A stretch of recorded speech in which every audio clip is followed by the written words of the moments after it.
حضور صلی اللہ علیہ وسلم کے بعد حضرت ابو بکر صدیق کے بعد حضرت عمر فاروق رضی اللہ تعالیٰ عنہ کا جب دور تھا تو اس وقت یہ فارس کے خلاف جنگیں لگی ہوئی تھی. یہ اس وقت دنیا کا سپر پاور تھا فارس، اور ایک سپر پاور تھی روم. تو دونوں سپر پاوروں سے بیک وقت حضرت عمر نے 2 لشکر بھیجے تھے ٹکرانے کے لیے. یہ نہیں کہ پہلے ایک کو منہ دے لیں بعد میں دوسرے کو دیا جائے، نہیں، دونوں کو بیک وقت منہ دیا تھا. تو جب یہ فارس کی طرف جو لشکر بھیجا تھا تو یہاں پر بہت مشکلات صحابہ کو پیش آئی. نہاوند ایک علاقہ تھا، وہ فتح ہونے میں نہیں آ رہا تھا. وہ اس وقت کا جو بادشاہ تھا یہ یزدجر، اس کا وہ دارالخلافہ تھا، اور اس کا ڈیفنس سسٹم اتنا مضبوط تھا کہ صحابہ اس کو توڑ نہیں پا رہے تھے.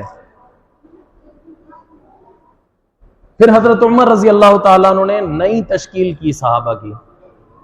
حضرت نعمان بن مقرن رضی اللہ تعالیٰ عنہ کو امیر بنایا،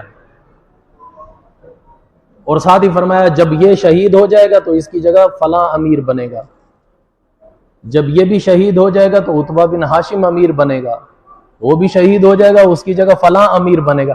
6 نمبر پر ایک نام لیا ہے، وہ کون ہے؟ حضرت صائب بن اقرع رضی اللہ تعالیٰ عنہ. یہ نوجوان لڑکے تھے، بڑی عمر کے نہیں تھے، نوجوان تھے. تو ابھی نئی نئی شادی ہوئی تھی. ادھر حضرت عمر رضی اللہ تعالیٰ نے تشکیل کر دی، اور ساتھ ہی یہ بھی فرمایا جب صائب امیر بنے گا انشاءاللہ اللہ تمہیں فتح دے دے گا. وہی ہوا. 6 کے 6 صحابہ اس میں شہید ہوئے، 5 صحابہ شہید ہوئے، تو 6 نمبر پر یہ امیر تھے. اللہ تعالیٰ نے ان کے ہاتھ پر نہاوند فتح کیا. نہاوند جب فتح ہوا تو پھر تو وہ سپر پاور سارا جو ہے فارس ٹوٹتا چلا گیا، ٹوٹتا چلا گیا. ایک کے بعد دوسرا علاقہ، دوسرے کے بعد تیسرا علاقہ فتح کرتے چلے گئے صحابہ. تو میں عرض یہ کر رہا تھا جب نہاوند فتح ہوا ہے تو اس کا جو مال غنیمت تھا بہت تھا، بے شمار مال غنیمت تھا. بادشاہ جس محل میں بیٹھا کرتا تھا نا، اس کا جو تاج تھا سونے کا، وہ زنجیروں کے ساتھ چھت میں لٹکایا ہوا ہوتا تھا. پھر وہ چین کپی کے ذریعے جب بادشاہ بیٹھ جاتا تھا، چین کپی کے ذریعے اس کو آہستہ آہستہ بادشاہ کے سر پر اس کی سیدھ میں لا کر یوں لٹکا دیا جاتا تھا، رکھا نہیں جاتا تھا. کیوں؟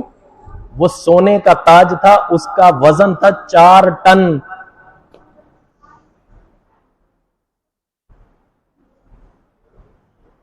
تو حضرت صاحب بن اقرع نے وہ سارا سونا مونا سب اکٹھا کر کے حضرت عمر کی خدمت میں مدینہ بھیج دیا. مال خالی ہو گیا. حضرت عمر رضی اللہ تعالیٰ نے جو حصہ مجاہدین کا بنتا تھا وہ ان میں تقسیم کیا، بقایا بیت المال میں جمع کیا. تو حضرت صاحب بن اقرع جب پہلی رات تھی تو یہ محل کے اندر جا کر سوئے. تو محل کو دیکھتے دیکھتے، اس کی رانائیاں، اس کی خوبصورتی دیکھتے دیکھتے ان کی نیند اڑ گئی، نیند آئی نہیں. ساری رات آنکھیں کھول کے پڑے ہوئے، کبھی ادھر دیکھ رہے ہیں، کبھی ادھر دیکھ رہے ہیں، کبھی ادھر دیکھ رہے ہیں. تہجد کا وقت ہوا تو ان کی نظر اچانک ایک مورتی پر پڑی. آپ نے بھی دیکھا ہوگا، اب بھی ایسے ہی لوگ کرتے ہیں کہ گھروں میں کسی جانور کی تصویر وہ مورتی سی بنا کر چاک کی یا پتھر کی تراش کر رکھ لیتے ہیں خوبصورتی کے لیے. تو ایسے شو پیس وغیرہ بنا کر رکھ لیتے ہیں. تو کئی لوگ شیر بنا لیتے ہیں، کوئی بھیڑیا بنا لیتے ہیں ایسے رکھا ہوا تھا، کوئی ہرن کی تصویر وہ بت سا بنا لیتے ہیں وہ رکھ لیتے ہیں. تو اس میں ایک ہرن کا ایک چاک کا بنا ہوا بت ایک پڑا ہوا تھا بڑا خوبصورت. حضرت صاحب کی نظر پڑی اس پر تو اس کو دیکھتے ہی رہ گئے. جب صبح ہوئی نا تو کچھ صحابہ کو بلایا، کہا ادھر آؤ. کہنے لگے اس مورتی کو دیکھو، یہ کیا کہتی ہے؟ کہنے لگے یہ تو پتھر کی مورتی، یہ کیا بولے گی؟ کہنے نہیں کوئی اشارہ سمجھ آ رہا ہے؟ صحابہ کہنے لگے نہیں ہمیں تو نہیں سمجھ آ رہا. کہنے لگے اچھا پھر ایسا کرو یہ سامنے کی دیوار توڑو. کہنے لگے یہ کیا بات کر رہے ہو، دیوار توڑو؟ دیوار اتنی عالی شان بنی ہوئی اور اتنی مضبوط. کہاں یہ توڑو. صحابہ کہنے لگے جی ضرورت کیا ہے, پہلے بتاؤ تو صحیح مسئلہ کیا ہے. کہنے لگے یہ ہرن ہے نا. کہنے لگے ہاں. اب ہرن نے ایک طرف ایسے گردن کی ہوئی تھی, تو لازمی بات ہے جب مصور جب اس کو بنائے گا تو ایک پاؤں زمین پہ, تو ایک ایسے اٹھا ہوا دوسرا بھی زمین کی طرف ہوگا نا. اس کا پاؤں جو ہے وہ زمین کی طرف آنے کے بجائے بالکل سیدھا تھا. حضرت صاحب کہنے لگے یہ یا مصور نے غلطی کی ہے, اگر غلطی کی ہے تو غلط چیز محل میں نہیں آ سکتی. اس سے پتہ چلا یہ غلطی نہیں ہے, یہ جان بوجھ کر کیا گیا ہے. اور یہ جو اس کا پاؤں دوسرا جو اٹھا ہوا ہے زمین کی طرف نہیں جا رہا بلکہ سیدھا ہے, یہ اشارہ دے رہا ہے ادھر کچھ ہے, دیوار توڑو.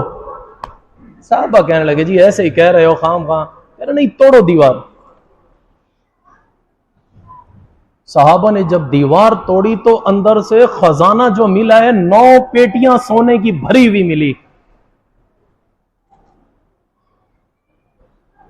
9 پیٹیاں بھری ہوئی سونے کی.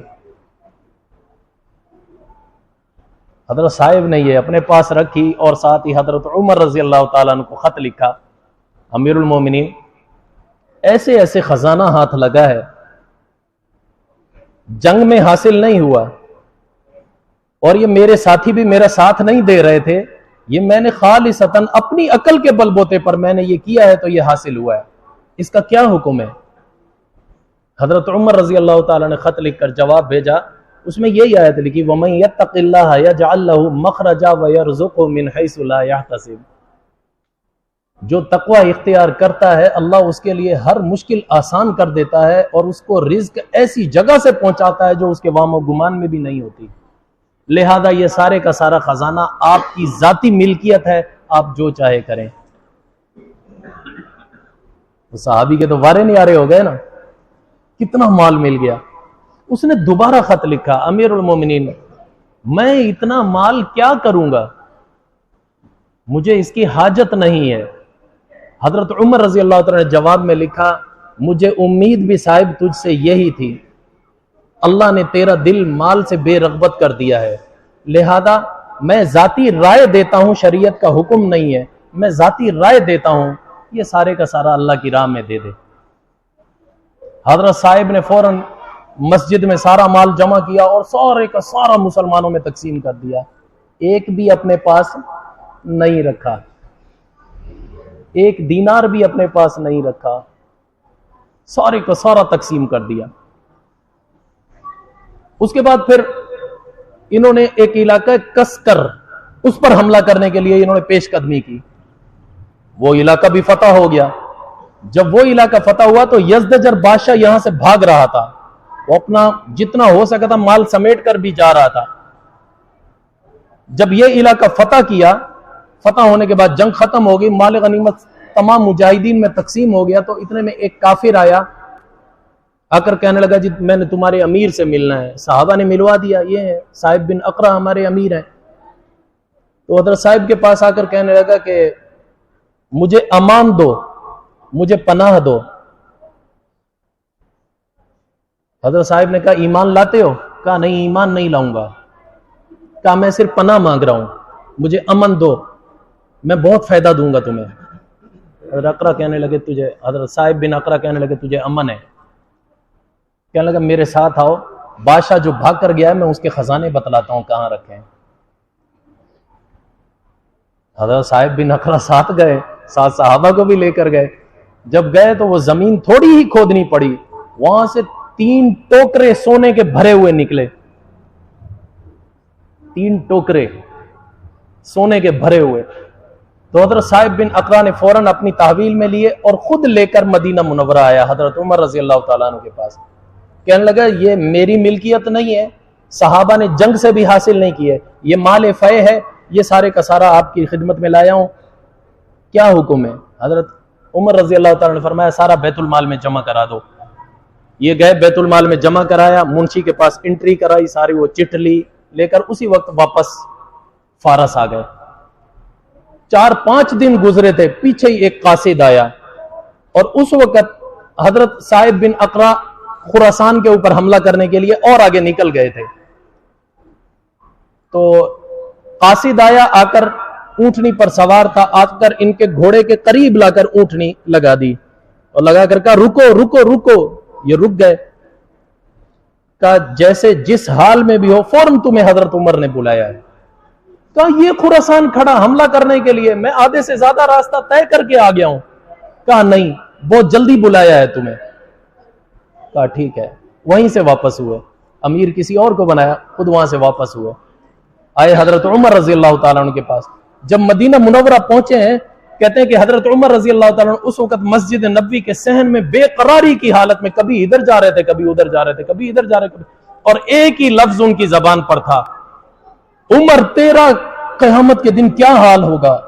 او صاحب کے بیٹے, تیرا قیامت کے دن کیا حشر ہوگا. کہتے ہیں جب میں نے یہ بات سنی تو میں ڈر گیا. کہتے ہیں میں نے جا کر کہا امیر المومنین کیا میں نے کوئی جرم کیا ہے. کہا نہیں نہیں, تو نے جرم نہیں کیا, لیکن جتنا جلدی ہو سکے وہ جو سامان ہے وہ اٹھا کر لے جا. کہا کیوں, کیا ہوا ہے. کہا جس دن تو جمع کرا کر گیا ہے میں نے رات خواب دیکھا ہے, دو فرشتے میرے دونوں بازو پکڑے مجھے گھسیٹ کر آگ کے ٹوکروں کی طرف لے جا رہے ہیں. میں انہیں کہہ رہا ہوں مجھے چھوڑو, مجھے کیوں آگ میں ڈال رہے ہو. وہ کہتے ہیں نہیں, تجھے اس آگ میں ڈالیں گے, تجھے اس آگ میں ڈالیں گے, یہ مجاہدین کا حق ہے, تو نے یہاں کیوں رکھا ہے. تو میں نے پھر ان سے وعدہ کیا ہے مجھے صرف موقع دو, میں سارے کا سارا جو ہے اللہ کی راہ میں یہ دینے کے لیے تیار ہوں. تو انہوں نے مجھے چھوڑ دیا ہے, جتنا جلدی ہو سکے ٹوکرے لے جا, یہ جا کر مجاہدین کا مال ہے ان میں جا کے تقسیم کر. بیت المال میں سے دوبارہ نکالا, لے جا کر سارے کا سارا جا کر وہاں خود نہیں تقسیم کیا, حضرت حذیفہ بن یمان تھے کوفہ میں, وہاں کے گورنر تھے, ان کے حوالے کیا. کہا یہ سارے کا سارا مجاہدین میں تقسیم کر دینا, میں نے خراسان جانا ہے.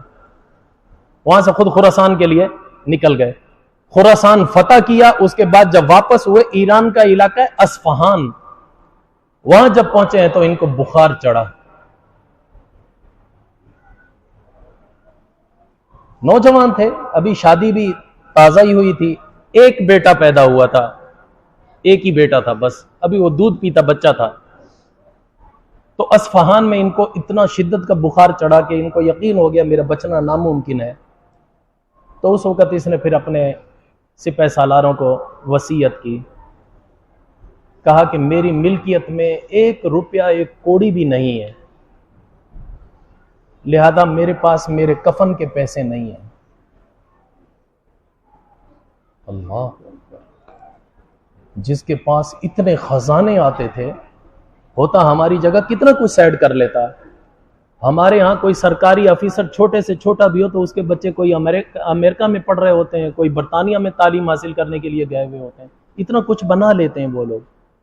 اور ادھر دیکھو اتنا کچھ ہونے کے باوجود بھی کیا وصیت کر رہے ہیں, کہہ رہے ہیں میرے پاس میرے کفن کے لیے 1 روپیہ بھی نہیں ہے, لہذا جب تم مجھے کفن دو تو میرے نام پر کسی تاجر سے پیسے ادھار لے لینا, کسی چرواہے سے نہ لینا, جب میرا بیٹا بڑا ہوگا وہ ادا کرے گا. تو وہ ساتھی پوچھنے لگے چرواہے سے کیوں نہ لیں. کہا نہیں, چرواہے جو ہیں وہ خانہ بدوش ہوتے ہیں, کبھی کہیں ہے کبھی کہیں ہے, میرا بیٹا جب بڑا ہوگا قرض ادا کرنے میں اس کو دشواری ہو جائے گی. جو تاجر ہوتے ہیں وہ مشہور و معروف ہوتے ہیں, اگر ایک سے دوسری جگہ منتقل بھی ہو جائیں ان کو ڈھونڈنا آسان ہوتا ہے. کسی تاجر سے قرض لے کر میرے کفن کا انتظام کر لینا. اگر کوئی تاجر قرض نہ دے تو میری یہ ایک ہی تلوار ہے, یہ بیچ دینا, اسی سے میرا کفن پورا کر دینا.